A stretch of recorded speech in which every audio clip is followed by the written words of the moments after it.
এই আস্তে ব্যাগ দাও, ব্যাগ দাও বেটা।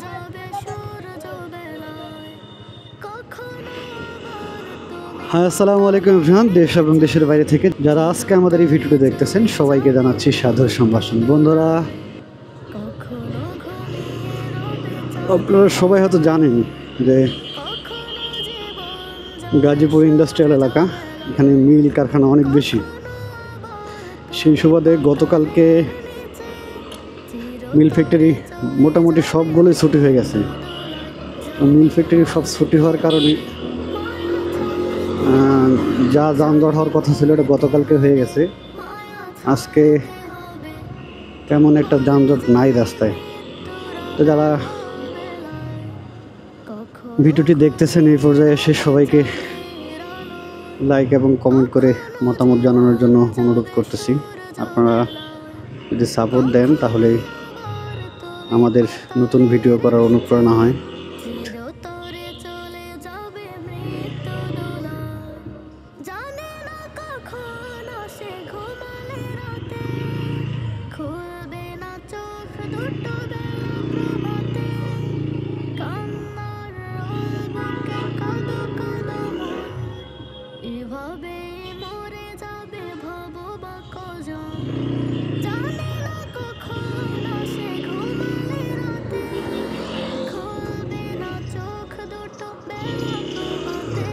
দিনের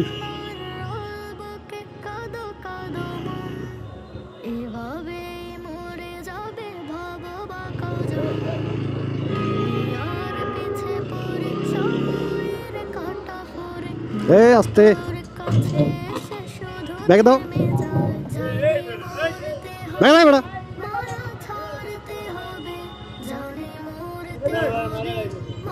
ব্যাগ দাও, ব্যাগ দাও, টান দাও, শোন টান দাও।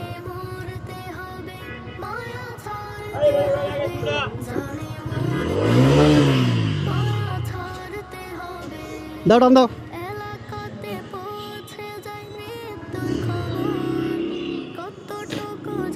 তুমি ডান নাম দেখে চালো না, ডান নাম দেখে চালাইবে না।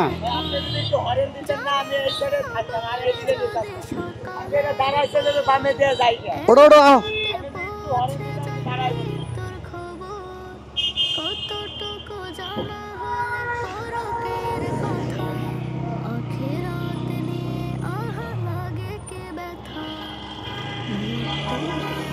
থাক, হৃদের সামনে মানুষের কিছু না কই।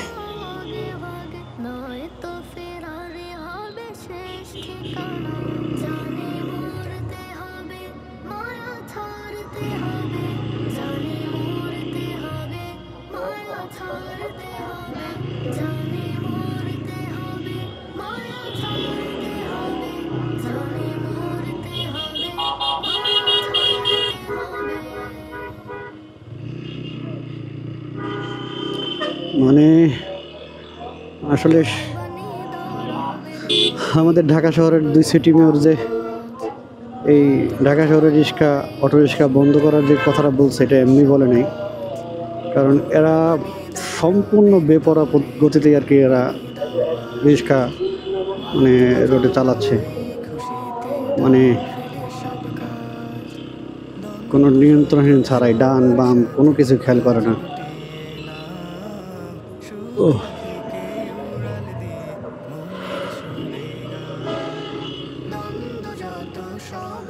টুঙ্গি বাজার তাই পড়ছি ভাইয়া।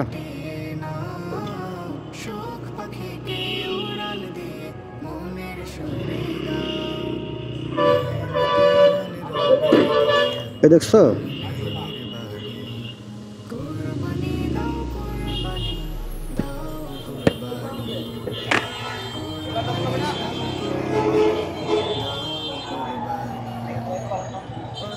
সামনে তো দাঁড়াই।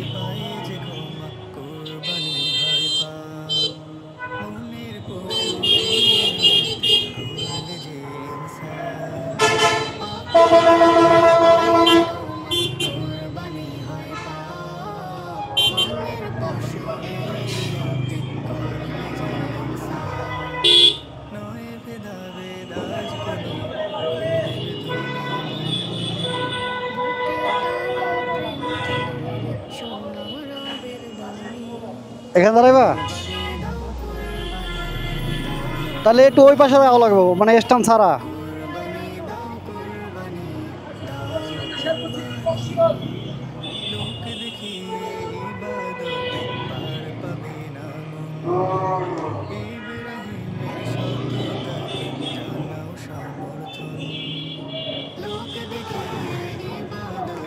কত গ্রামীণ ফোন সেন্টার টুঙ্গি, এই গ্রামীণ ফোনের সামনে খারাই।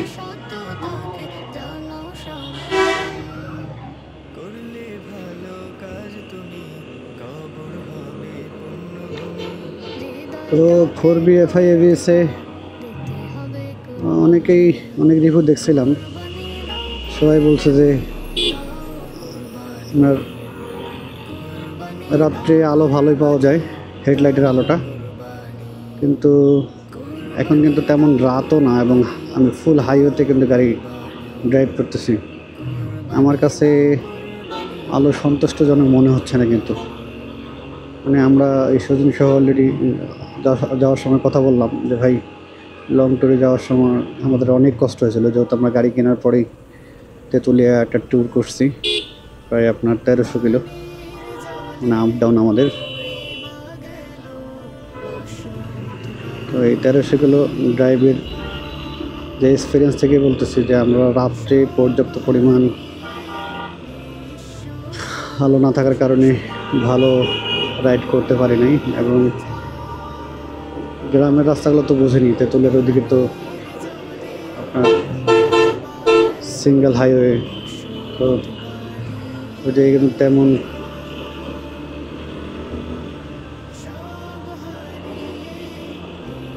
আলো পাওয়া যায় না, রাস্তায় না পাওয়ার কারণে আমাদের ড্রাইভ করতে অনেক কষ্ট হয়েছে। আর একটা অপরিচিত যখন ড্রাইভ করা হয় তখন অবশ্যই আলো যদি পর্যাপ্ত পরিমাণ না হয়, রাস্তায় খানাখন্দন অনেক থাকে, যে অনেক ছোটো ছোটো গর্ত থাকে যেগুলোতে পড়লে অনেক কষ্ট হয় বাইকের। যারা পিলিয়ন বসে থাকে পিছনে তারা অনেকটা মানে দুর্ঘটনার শিকার হতে পারে আর কি, যে গর্তগুলোতে যদি কেউ পড়ে। সামনে যে ফ্লাইওভারটা, এটা যারা ময়মনসিংহ যায়, ময়মনসিংহ, জামালপুর, শেরপুর, তারা এই রাস্তা দিয়ে ওই ফ্লাইওভার দিয়ে যায় মূলত। ওই ফ্লাইওভার দিয়ে গেলে চৌরাস্তায় আর জামে পড়ে থাকতে হয় না।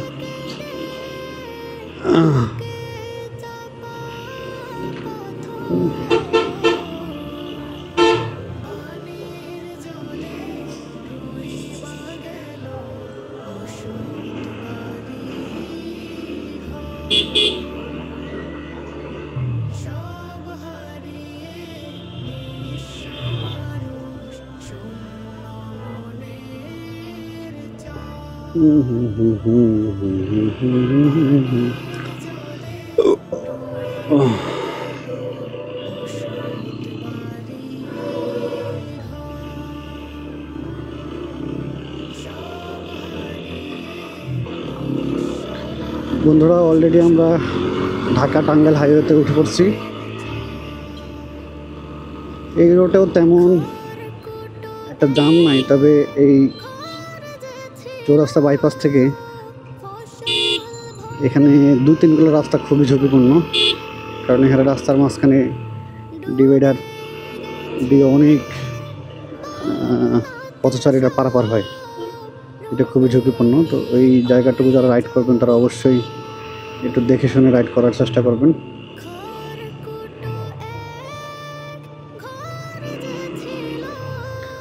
অলরেডি 12 ঘেরা মানুষের ঢল, এত কষ্ট করে পরিবার নিয়ে।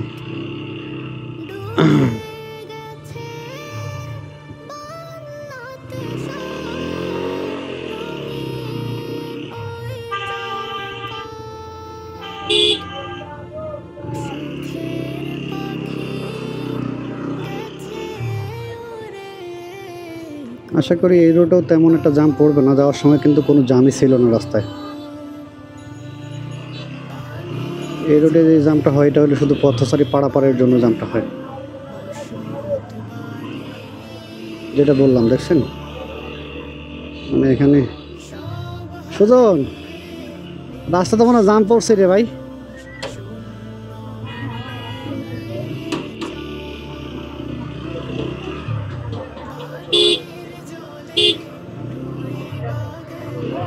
দেখি কিরে ভাই,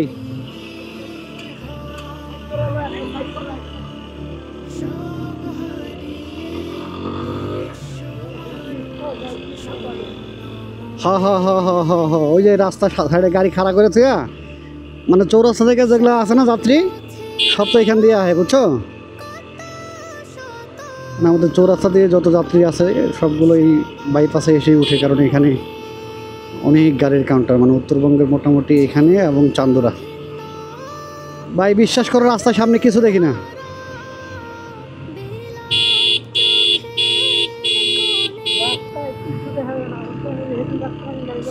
হ্যাঁ, ওই যে আসার সময় যাওয়ার সময় এই আমি তো এখনো কিছু দেখতেছি না ভাই, মানে শুধু তোমার এই যে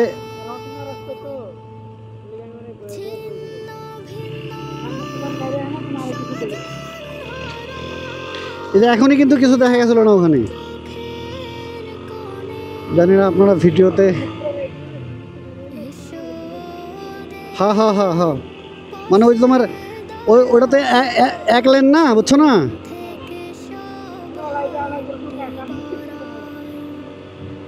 দেখো আমরা কিন্তু নিয়মিত যাতায়াত করে দেখে আমরা কিন্তু বুঝি যে এখানে কাটা আছে, ঠিক না? কিন্তু যারা মনে করো হঠাৎ করে আসে তারা কিন্তু বুঝবে না যে রাত্রে আলো আছে কিনা, তোমার এখানে কাটা আছে কিনা।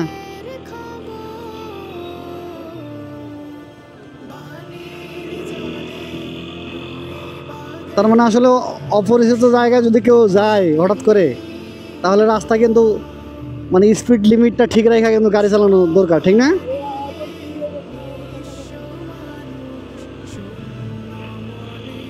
ওই যে দেখেন সামনে মানে হঠাৎ করে রাস্তার মাঝখান দিয়ে পথচারীরা দূর। এইটা আপনাদের বললাম না যে বাইপাস থেকে পার হয়ে 10-15 কিলো, ঠিক সেম কাহিনী। মানে এমন একটা অবস্থা, আমি কিন্তু এখন শুধু আইডিয়া করে গাড়ি চালাচ্ছি। কোনাবাড়ির কাছাকাছি আসলাম, রাস্তায় গাড়ি দেখে মনে হচ্ছে কিছুটা জাম থাকতে পারে, গাড়ির গতি এখানে কম, কারণ কোনাবাড়ি তো অনেক যাত্রী থাকে, কোনাবাড়ির আশেপাশে অনেক মিল ফ্যাক্টরি আছে এখানে। শেষ সময় মূলত অনেকেই বাড়ি যায়, কারণ দিন শেষে হয় হিসাব নিকাশ, অনেক সমীকরণ মিললে অনেকে বাড়ি যাইতে চায়, অনেকে যায় না। ম্যাক্সিমাম বর্তমানে দেশে যে দ্রব্যমূল্যের অবস্থা, এই অবস্থায় আসলে বাড়ি যাওয়া, মানুষের শখ পূরণ করা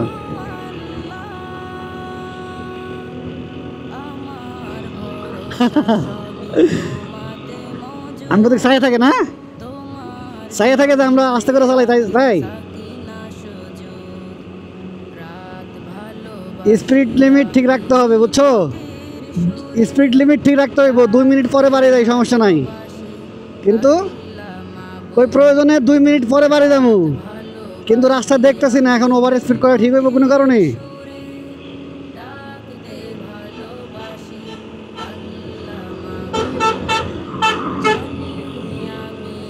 তো আমরা এখন আছি কোনাবাড়ি ফ্লাইওভারের উপরে। ফ্লাইওভারে তেমন যানবাহন নাই, তবে যেটা ধারণা করছিলাম যে রাস্তা একবারে ফাঁকা, মানে আসলে এই কুরবানির ঈদ উপলক্ষে আসলে যেই পরিমাণ গাড়ির সমাগম থাকার কথা ছিল সেটা আসলে এখনও নাই।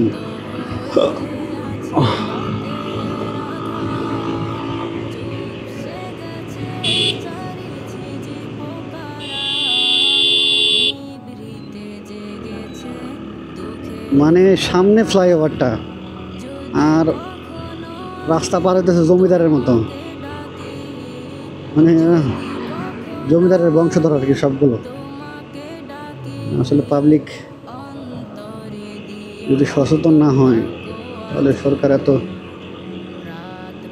নিয়মকানুন করে কি করতে পারবে বলেন? জেল জরিমানা করে আসলে সবসময় সব কিছু হয় না। আমাদেরও উপরে কিছু দায়িত্ব আছে, যেগুলো আমরা দায়িত্বগুলো অবহেলা করি সবসময়।